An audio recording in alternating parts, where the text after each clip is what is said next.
Merong dalawang klase ng mga nilalang na kung aakalain natin ay magkamukhang magkamukha at magkaparehong magkapareho, pero sila ay magkaibang magkaiba. Ito yung mga butterfly at moth. Isang paru-paro tapos isang moth. Pareho silang may pakpak, magkamukha sila, pareho silang nag-undergo sa same processes ng metamorphosis, pero pag pinagmasdan mo yung dalawang nilikha na yon, sila ay magkaibang magkaiba. Yung isa ay gusto sa totoong liwanag, sa liwanag ng araw, samantalang yung isa ay palaging nakikita natin na gustong-gusto sa mga artificial na liwanag. Nakikita mo lang yung paru-paro kapag araw at makikita mo naman yung moth kapag gabi. At ang sinusundan niya ay yung liwanag na gawa ng tao. Sa Matthew chapter 6, binibigyan tayo ng Panginoong Jesus ng halos magkaparehong distinction. May mga tao na magkakamuka, magkakapareho, parehong nilikha ayon sa imahe ng Diyos, pero meron silang pagkakaiba. Meron silang magkaibang hinahanap. Meron silang magkaibang ginugusto. At yan yung tutunghayan natin ngayon sa pangangaral ng ating salita sa Matthew chapter 6 verse 33. Sa pagsisimula natin sa bagong serye ngayong Hulyo na pinamagatang To Advance the Kingdom of Christ. Ang magiging focus ng ating serye ay ang isulong ang kaharian ng Panginoong Hesukristo. Buong Hulyo, kada hapong panambahan natin. Kaya tumayo tayo, babasahin natin ang ating teksto, Matthew chapter 6 verse 33. Ito lang ang babasahin natin dahil nabasa na ito kanina. Simulan ko sa 32 to 33. This is the word of the Lord. For the Gentiles seek after all these things, and your heavenly Father knows that you need them all. But seek first the kingdom of God and His righteousness, and all these things will be added to you. This is the word of the Lord. Makaupo na po tayo.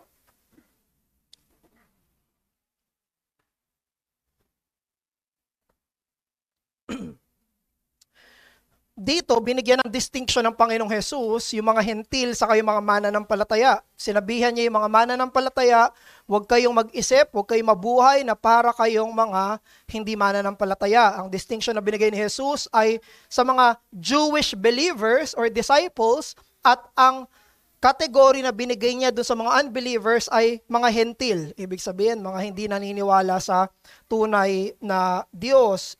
Jesus Christ marked the uniqueness of the Christian disciples. Sinabi niya na ang isang totoong alagad niya ay may marka ng pagiging katangi-tangi. Hindi ito makikita doon sa iba. Hindi sila katulad ng mga hentil. Makikita natin yan dito sa text natin sa verse 33 na sinabi niya, but pinagkaiba niya. Sa verse 32, ganito, kumilos, umarte, mabuhay, mag-isip. Ito yung patutunguhan ng mga buhay ng mga hentil, but tayong mga mananampalataya, kayong mga alagad ng Panginoong Hesukristo, hindi kayo dapat mamuhay ng parang katulad ng pamumuhay nila. This marks the uniqueness ng isang Christian disciples. Ano ba yung buhay ng mga hentil? Verse 32. Sinabi doon, for Gentiles seek after all these things. Ano yung all these things na hinahanap ng mga Gentiles? Nasa preceding verse yun yung verse 25 onwards. Ito yung mga pansamantalang bagay na kailangan naman talaga natin sa buhay. Pagkain, inumin, damit. Yun yung binanggit ni Jesus. Maalala nyo, dito siya nagturo na huwag tayo dapat mag-alala. Do not be anxious for anything. At yung madalas na alalahanin ng mga tao ay yung mga pangangailangan nila. Yung mga bagay na mga pansamantala. Pero dito, inihiwalay ng Panginoong Jesus yung mga mananampalataya. Sabi niya, hindi kayo dapat ganyan. Iba kayo. Iba yung pagkakakilanlan nyo. Mga disipulo ko, mga alagad ko. Sila ng mga pagano, sila ng mga Gentiles, sila ng mga unbelievers, understandable. Ang hinahanap nila ay yung mga bagay sa mundong to. Pero ang mga mananampalataya ay unique. Sila na mga mamamayan ng kaharian ng Diyos ay hindi dapat primarily concerned sa mga bagay na ito kung hindi dun sa mga bagay na patungkol sa Diyos. Matthew 6:33, seek ye first the kingdom of God and His righteousness. Saka lang may addendum. And all these things shall be added unto you. Meron ditong sinabi yung Panginoong Hesukristo na dapat nating pagsumikapan, magsumigasig tayo. Meron binigay yung Panginoong Jesus na object ng ating zeal at ng ating passion, ng ating isipan, ng direksyon ng ating buhay. Ano yon? Yung kingdom and His righteousness. Isa lang ibig niyang sabihin dito, yung paghahari ng Diyos. Yung paghahari ng Panginoong Hesukristo na nakikita rin sa pamumuhay. Pag tinanong natin, basically, give me a definition of the kingdom of God, ang ibig lang sabihin nun ay yung paghahari ni Hesukristo. Kung paano siya paghari, yung kanyang lordship. Napakarami niyan sa Book of Matthew. Meron ding mga ibang kataga sa ibang mga ebanghelyo, the kingdom of God.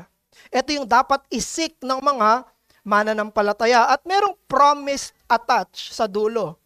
Hindi ako magfo-focus doon dahil ang focus natin ay yung unang bahagi lang ng Matthew 6:33, pero bigyan natin ng maikling oras.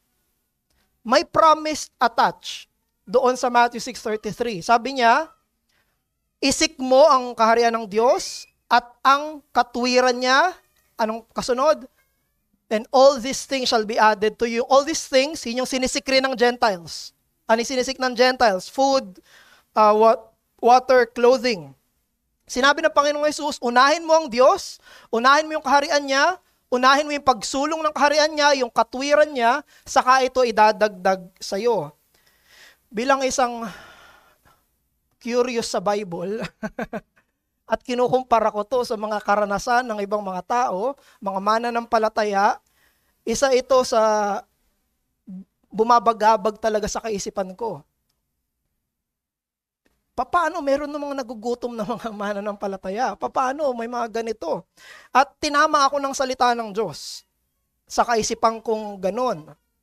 Dahil ang pinangako dito ay hindi luxury, kung hindi necessities, kung saan sila balisa. At isa pang pagtatama ng kasulatan sa malikot kong isipan ay kapag inisip natin yung addendum, imbis na yung unang part ng verse, we miss the whole point of Jesus. Kasi sabi nga ni Jesus, seek first the kingdom of God and His righteousness. Tapos may addendum na, and then, all these things shall be added unto you. Kung masyado tayong preoccupied dun sa, and all these things shall be added to you, yun na yung una nating sinisik. Wala tayong pinagkaiba dun sa Gentiles. Kung ang pinaka-preoccupation pa rin natin, naiisip pa rin natin, hindi all these things. Yung seek ye for the kingdom of God, wag nating isipin na isa itong paraan para sa kahihinatnan. Hindi natin ginagamit ang kaharian ng Diyos para magkaroon tayo ng bagay sa mundo. Ito'y pangako niya kung totoong nakatuon yung isipan natin dun sa kaharian ng Diyos. Nung malikot yung isipan ko, iniisip ko, paano to? Ang sinabi ng Panginoon dun, mali. Dito ka nga mag-focus sa unang part. Huwag doon sa latter part.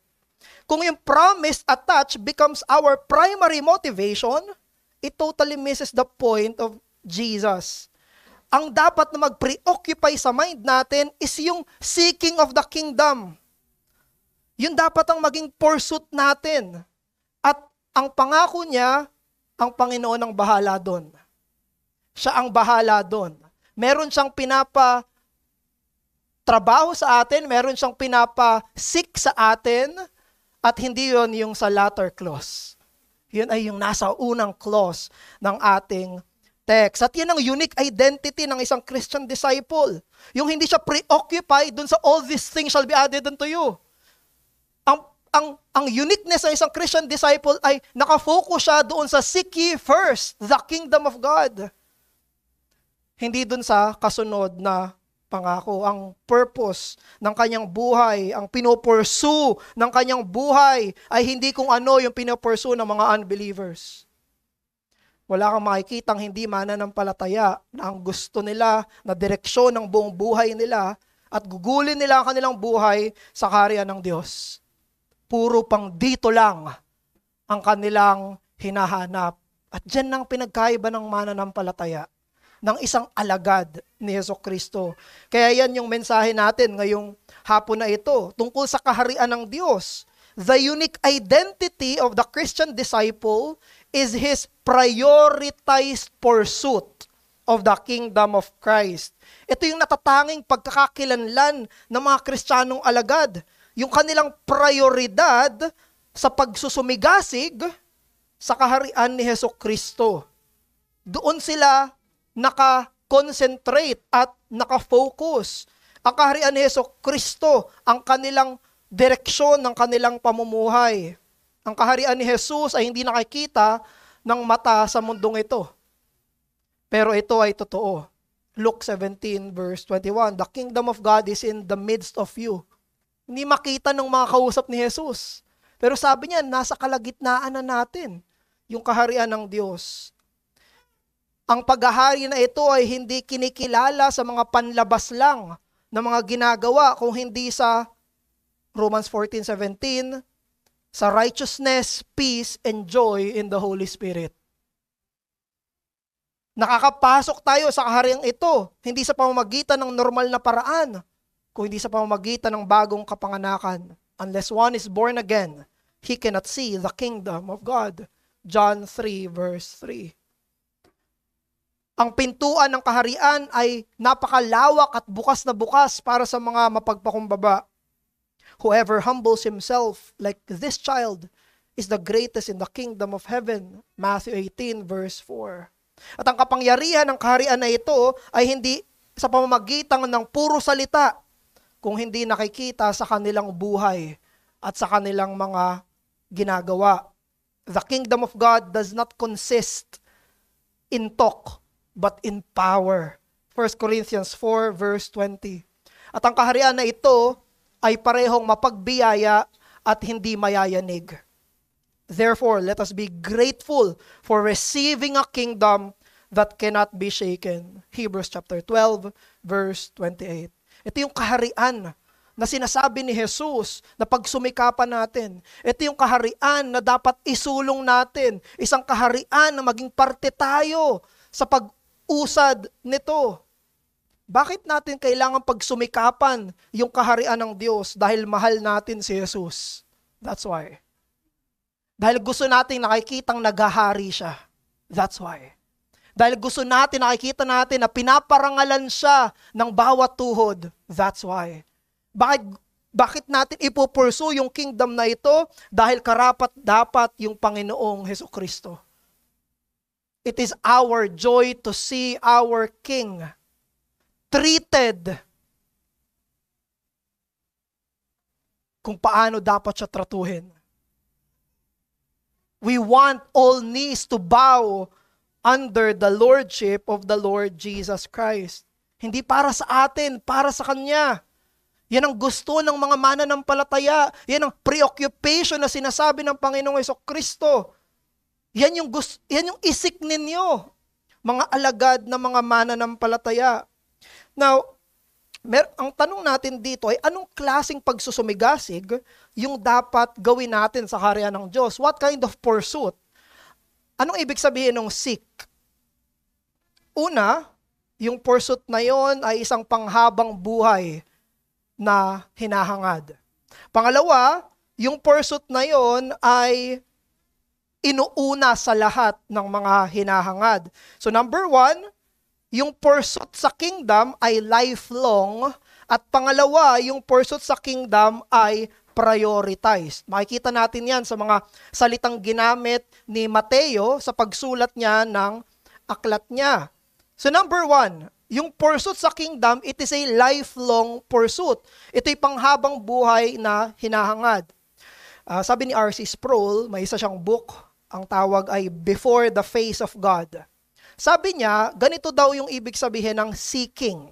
Sabi niya, seeking demands intensity, a perseverance that will not be denied, a zeal to achieve the desired objective. In addition to refocusing your goal of righteousness, allows the scripture to speak to your motivation and commitment. Ayan daw yung ibig sabihin ng seek. Merong zeal, merong dinedemand, merong perseverance, merong kasigasigan doon sa hinahangad niya. Now, yung root word ng word na seek, ang ibig sabihin nun, to strive after with intention and focus. Talagang, kumbaga, naka-laser. Talagang tutok na tutok. Yun na yun yung gustong gawin. Ito'y active, ito'y deliberate pursuit.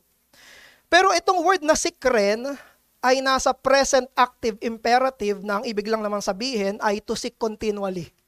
Yung seek na yon ay hindi seek one time tapos na. Yung word na seek na yon, ang ibig sabihin nun ay patuloy na isik. Yun yung sabi ng Panginoong Hesukristo sa pagkakasulat ni Mateo. Patuloy na isik. Seek again and again and again and again the kingdom of God and His righteousness. Kaya dito, ini-inform nito kung anong klaseng pag-seek yung utos sa atin ni Jesus. Anong klaseng pag-seek? It's a lifelong of seeking. Panghabang buhay. Continually. Christ commands the Christian to pursue a lifelong dream, the ambition to advance the kingdom of God. Ito yung mabuting pagkatawag ni Kristo sa mga alagad niya na abutin yung panghabang buhay nilang pangarap. Ang pangarap na isulong ang kaharian ng Diyos. Itong verse 33, ay isang utos na hindi short-term goal. Hindi ito, okay, nasik ko na yung kingdom, tapos na. Hindi. Tuloy siyang ginagawa. It is a lifelong endeavor. Ano ang life goal ng isang water jug? Lagyan siya ng tubig at magdaluyan siya ng tubig. Ano ang pinaka-life goal ng isang baso? Maging lagayan ng tubig at inuman natin ng tubig. Anong life goal ng isang motorsiklo? Mapaandar. Mapunta ko sa... Itong mga gamit na to, dinisenyo sila para sa mga... Kung para saan sila dinisenyo. Hanggang mapudpud sila, hanggang mabulok sila, yun ang disenyo sa kanila. Para doon sila ginawa. Mula sa pinakabago hanggang maluma itong mga gamit na to, para doon sila ginawa. And that is Christ's message to us. Na ang mga mananampalataya ay gamitin ang kanilang buhay para sa kung saan sila nilikha at iniligtas ng Panginoon. Nilikha ng Diyos ang mga Kristiyano at niligtas ng Diyos ang mga Kristiyano para sa kanyang kaharian. Sila ay mga putik. They are clays. They must bear the treasures as earthen vessels. You see, ang mga buhay natin ay hindi mga kastilyo na binubuo. Ang mga buhay natin ay instrumento sa kamay ng hari para buuin yung kanyang kaharian. Yung kaharian ng Panginoong Hesukristo. Hindi yung pangsarili yung binubuo natin. Ang binubuo natin ay para sa iba. At yun ay ang kaharian ng Panginoong Hesukristo. And make it your life goal to advance the kingdom of God in your own soul, in the fellow redeemed, and to the lost. Yan ang maging pangarap mo sa buhay. Yan ang maging ambisyon mo sa buhay. Ang panghabang buhay at panghabang panahon mong ambisyon ay maging parte ka ng pagsulong ng kaharian ni Kristo. Alam niyo, yung mga magulang na Pilipino at least, ay palagi nating napapakinggan ng mga isang pananalita sa kanilang mga anak. Pwedeng paulit-ulit ito generationally na naririnig natin. Ano yung gusto sabihin sa mga anak nila? Mangarap ka at mangarap ka ng matayog at abutin mo to.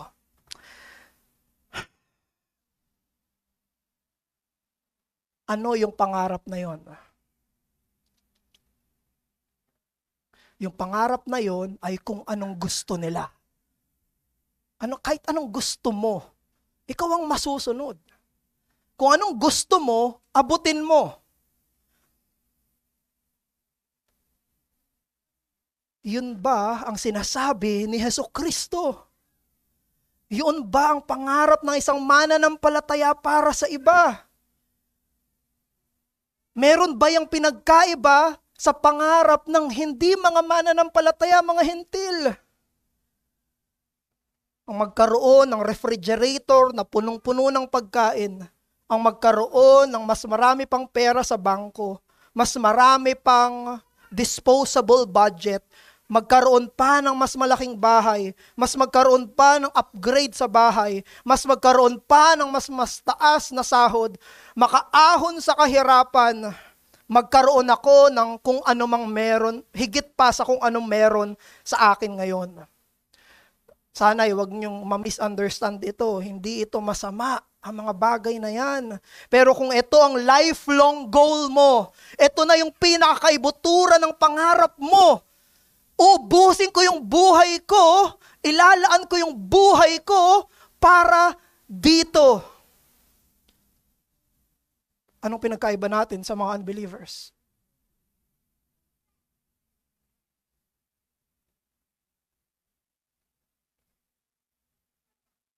Anong pinagkaiba natin sa unbelievers? Kung yun, sabihin ko yung kay Light. Mabuhay ka para magkabahay ka, magkasawa ka, mag-anak ka, at ibuhos mo yung buong buhay mo doon. Para dyan. Gusto ko lang maging mas mataas sahod mo sa akin.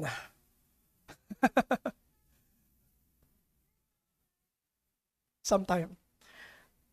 Let us be distinctively Christian by having the kingdom of God as our lifelong pursuit in this short life. Napakaikli ng buhay natin at gugulin natin yung buhay natin para sa pagsulong ng kaharian ng Diyos. Sana yan ang itatak natin sa mga susunod na henerasyon. Ang gusto ko para sa iyo ay maging kagamit-gamit ka sa pagsulong ng kaharian ng Diyos. Ubusin mo yung buhay mo para sa pagtayo at pag-usbong ng kaharian ng Diyos dito sa lupa. Nung tinuruan tayo ni Jesus manalangin, dito rin, sa Matthew 6, sabi niya, ganito kayo manalangin. Thy kingdom come, thy will be done on earth as it is in heaven. Alam niyo, hindi lang tayo tinuturuan ni Jesus manalangin, tinuturuan niya tayo kung ano yung dapat gustuhin natin. Tinuturuan niya tayo. Ang tinuturo ni Jesus sa atin, gustuhin nyo na yung kalooban ng Diyos ay maghari sa lupa. Kaharian ng Diyos. Jesus is teaching our desires. Jesus is teaching our dreams. Jesus is teaching our ambitions. Nung sinabi ni Jesus na seek, ito'y panghabang buhay. Now, let me ask you, ang life goal mo ba para sa pamilya mo at mga kaibigan mo ay maging Kristiyano rin sila? Yan yung pinaka-desire mo sa, gagamitin ko yung buhay ko para sila rin ay madala sa Panginoon.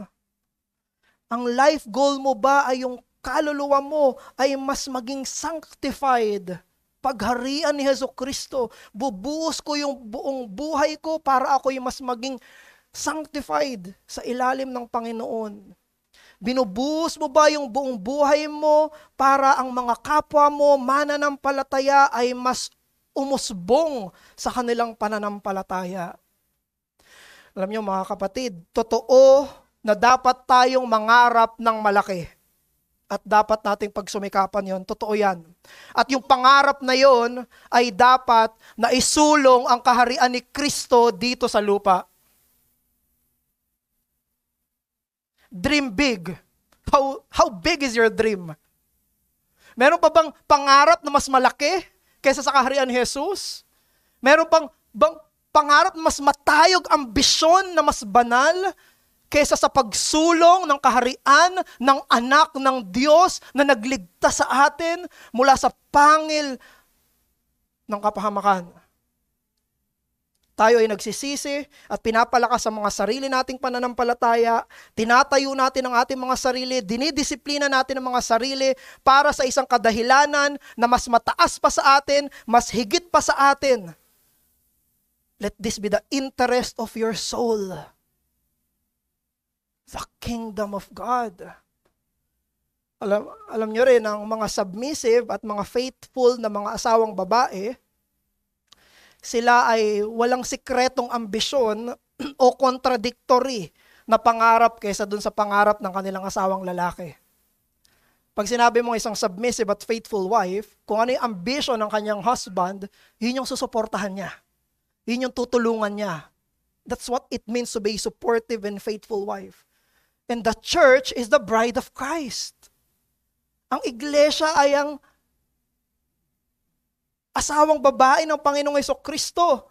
Ang role ng church ay suportahan yung pagsulong ng kaharian ng Panginoong Hesukristo. Yan yung lifelong role ng iglesia. Para saan ba tinayo ang iglesia? Para saan? Bakit itinayo ang mga simbahan? Para isulong yung kaharian ni Kristo. Para doon. Huwag nating ma-miss itong purpose kung bakit ang Diyos ay nagtayo ng mga simbahan. Walang ibang gagawa niyan. Look at the life of the disciple. Katulad ni Matthew, siya ay nagsulat. Siya ay isang tax collector. Nung tinawag sila ng Panginoong Hesukristo, nagugulat tayo, no? Kahit sila Peter, tinawag ng Panginoong Hesukristo, bigla na lang iniwan yung kanilang trabaho, sumunod kay Jesus. Nag-iba na yung life goal nila. Siguro dati yung life goal nila, tax collector ka eh. Papayaman ka. Easy money yun. Pero nung tinawag siya ng Panginoong Hesukristo, iniwan niya yung kanyang sariling pangarap. Ang naging pangarap niya ay naging isa sa pangarap ni Hesukristo. Ang layunin ng buhay niya ngayon ay kung ano yung sinasabi ng kanyang Panginoon. Hindi ito panlabas lang, kaibuturan, puso, panghinaharap. Anong plano? Ang lahat ng plano ay planong pang-ebanghelyo. Ang pangarap niya na ngayon ay ang gusto ng kanyang Panginoon. Brothers, let your whole life be identified with your ambition, your Christian ambition. Yan ang magiging pagkakakilanlan natin. Saan mo gugugulin, anong pangarap mo, anong ambisyon mo. Kasama ba diyan? O ang pinaka-tugatog ba niyan ay ang kaharian ni Hesukristo? Diyan tayo makikilala bilang isang Kristiyano. Hindi ito sa pananamit lang, hindi ito sa itsura lang. Makikilala tayo. Anong pangarap natin? Pangalawa, yung pursuit sa kingdom na ito ay hindi lang lifelong, ito rin ay prioritized na pursuit. Ito'y inuuna sa lahat ng mga hinahangad. Nagbigay dito si Jesus ng isang pag-describe doon sa seeking na sinasabi niya. Balikan natin yung text. Sabi doon, seek ye first the kingdom of God. Yun ay isang adverb. Nagde-describe yon kung paano yung ibig sabihin ng seek. Maging sa original na Greek niya, adverb pa rin yon. Nagde-describe siya paano ka magsisik, anong klaseng pagsisik yung gagawin. It should be proton. Yun yung Griego. First. Hindi ito first sa chronology, first ito sa priority. Ibig sabihin, una sa lahat. Even sa context, halatang halata. Yung mga Gentiles, inuuna nila ang food, clothing, drinks. Alalang-alala sila. Anong kakainin? Anong sabi ni Jesus? Ang unang-una mong aalalahanin. Ang unang-una mong hahanapin, alin? Ang kaharian ng Diyos. Nag-aagawan sa prioridad natin yung mga bagay dito sa mundo. Nag-aagawan. Kung ano-ano yung pwedeng maging prioridad natin. They're competing for our first. People, possessions, power, pleasure, and other desires. Verse 25 to 32. Kaya't kung hindi natin aktibong pipiliin na ibigay sa kaharian ng Diyos yung unang prioridad natin, we can be like Gentiles. Na ang inuunan nila ay yung mga pangmakamundong mga alalahanin. So this is the second na ibig sabihin ng pursuit na yon. It should be first, prioritized. God's kingdom must occupy the highest place in the Christian's heart above all worldly concerns. Ang kaharian ng Diyos ang nararapat na naroroon sa pinakamataas na pwesto ng ating mga puso, higit sa lahat ng alalahanin natin dito sa mundo. Sabi ni Charles Spurgeon, nagkwento siya tungkol sa isang batang lalaki, perhaps young adult or teenager, naligtas yung bata. Nalaman ng tatay niya, yung tatay niya hindi mananampalataya. Sabi yung tatay niya ay na-offend. Sabi nung tatay niya sa anak niya na naging mananampalataya, James, you should first get yourself established in a good trade and then think of matters of religion. Sabi ng tatay sa anak, anak, unahin mo muna yung trabaho. Kailangan maging stable ka muna sa trabaho, tapos sige, malaya ka na. I-search mo na yung religion na yan. Ang sabi ng anak, quote, Father, Jesus Christ advises me differently. He says, seek first the kingdom of God. Tay, iba yung sabi ni Jesus eh. Sabi niya, unahin ko yung kaharian niya. Mga kapatid, gwardyahan natin yung mga puso natin na pwede nating iisantabi yung kaharian ng Diyos dahil sa mga pressing demands dito sa buhay natin. Bantayan natin yung sarili natin sa nag-aagawang pwesto sa prioridad natin. Alalahanin natin yung parabola ng naghahasik ng buto. Naalala nyo yung isang uri ng lupa? It was the thorny soil. Naghasik ng binhi, tumubo yung binhi, pero siya ay sinakal. Ano yung sumakal sa kanya? Anong interpretation ni Jesus doon sa mga thorns? Yun ay riches of this world and the cares of this world. Mga alalahanin dito sa buhay. Pinatay yung pananampalataya ng mga alalahanin sa buhay. Huwag kang maging masyadong busy na wala ka ng oras na pag-isipan yung kaligtasan ng mga mahal mo sa buhay. Huwag kang maging masyadong preoccupied sa mga pangangailangan mo na wala ka ng panahon para sa sarili mong sanctification.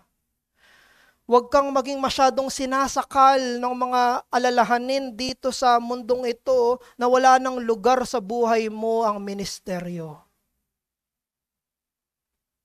Alam nyo, ang mundo, tatawanan nila tayo. Tatawanan tayo ng sanlibutan. Tatawagin nila tayong mangmang. Dahil inuuna natin palagi yung kaharian ng Diyos kaysa sa pera, kaysa sa pagkain. Na kapag meron kang inimbita sa panambahan ng pwede mong marinig, may makakain ba dyan? Nang pwede mong marinig, may pera ba dyan? You see? That's the mindset of unbelievers. There's no place for the kingdom of God. Pero ikaw, nandito ka ngayon. Hindi ka nagtatrabaho ngayon. Hindi ka naglalaba ngayon. Wala ka ngayon sa meet-up sa mga kaibigan o kapamilya. You are seeking the kingdom now. And the world will look at us and they will tell us, fools. Dapat ginrab mo na yung opportunity na yan. Sunday, malaki kita. Meron tayong mga kapatid na nagbe-business, pinili na wag mag-business. Meron tayong mga kapatid na inuna, ikaw nandito ka ngayon, pwedeng nasa ibang lugar tayo lahat ngayon, pwedeng bakante itong lugar na ito. Pero pinili mo, kapatid, na unahin ang kaharian ng Diyos. At yan mismo ang utos ni Jesus. Sinabi niya, seek first the kingdom of God. Now, stand firm. Panindigan mo ito. Stand firm. Hayaan mong makita ng lahat na ang prioridad mo ay ang kaharian ng Diyos at ang kanyang katwiran. At lahat ng bagay ay pangalawa lang. Hayaan mong makita nila ito. Hayaan mong maguluhan sila. Hayaan mong ma-confuse sila. Hayaan mong sabihin radical ka. Hayaan mong sabihin nila na ikaw sobra naman ilang beses ko na ito narinig. No? Sobra naman sa church nyo. Grabe naman dyan.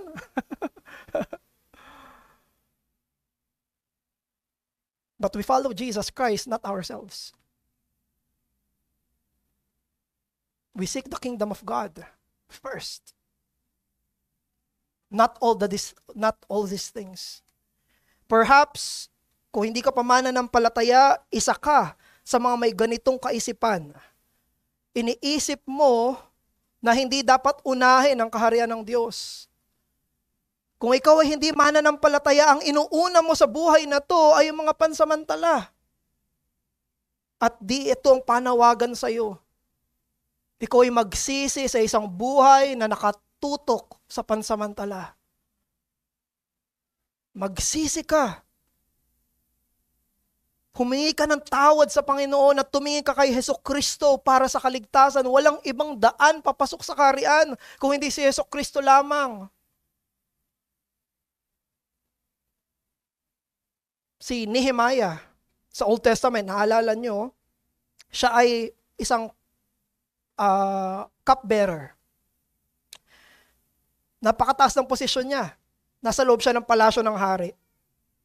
Now, bigla siyang may nabalitaan. Biglang may nagbalita sa kanya doon sa estado ng Jerusalem. Nung walls ng Jerusalem. At nung nabalitaan niya na yung walls of Jerusalem ay kawawa, umiyak siya. At napakalungkot ng mukha niya sa harapan ng hari. Tinanong siya nung hari, sabi sa kanya, bakit malungkot ang mukha mo?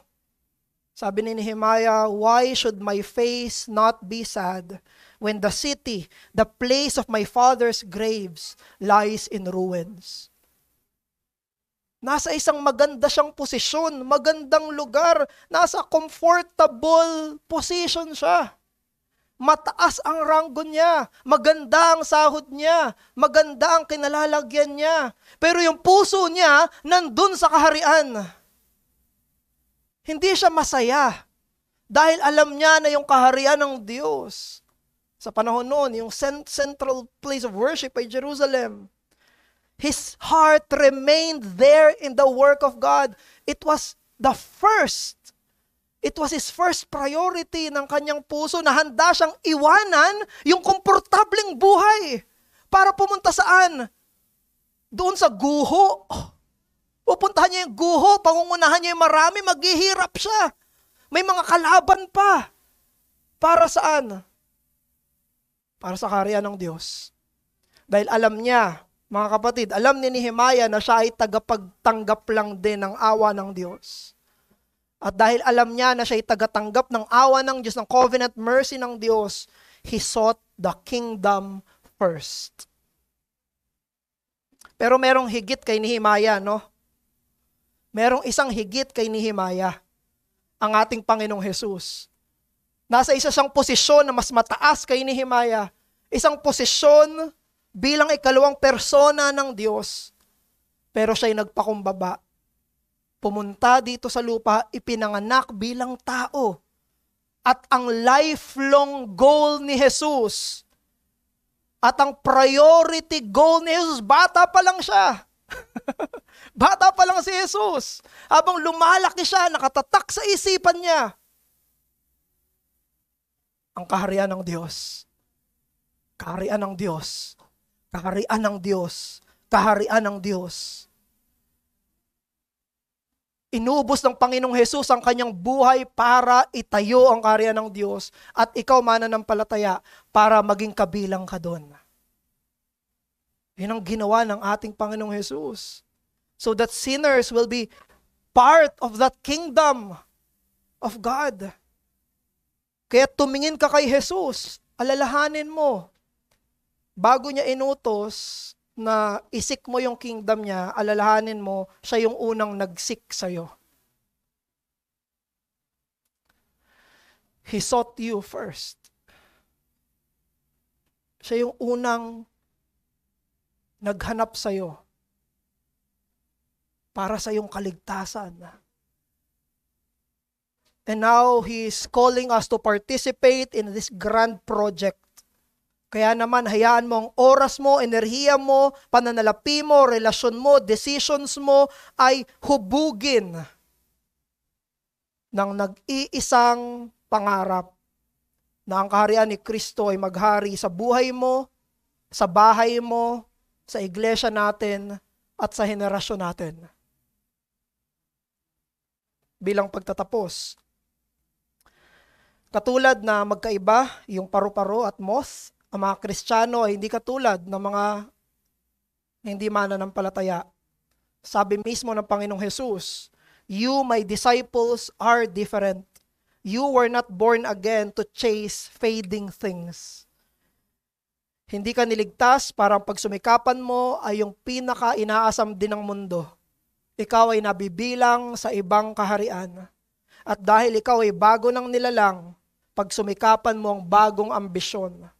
Binigyan tayo ni Jesus ng iisang utos para ipakita yung pagkakakilanlan natin. Matthew 6:33. Ito ang marka ng pagiging isang Kristiyanong disipulo, hindi balisa sa mga pansamantala kung hindi may banal na ambisyon.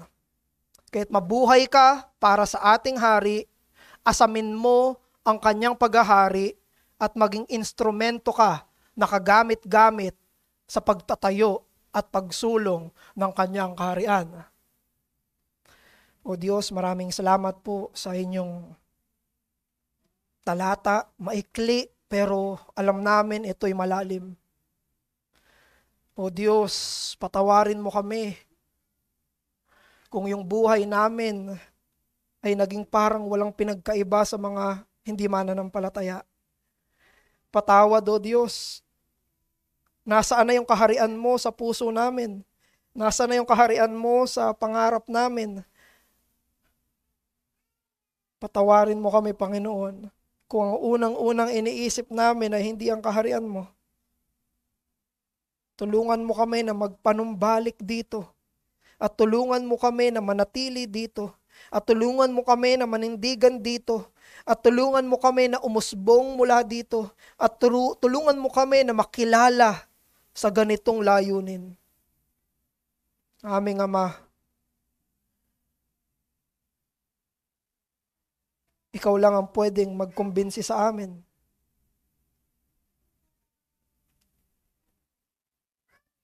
Huwag mo kami hayaan na i-resist ang conviction ng Holy Spirit.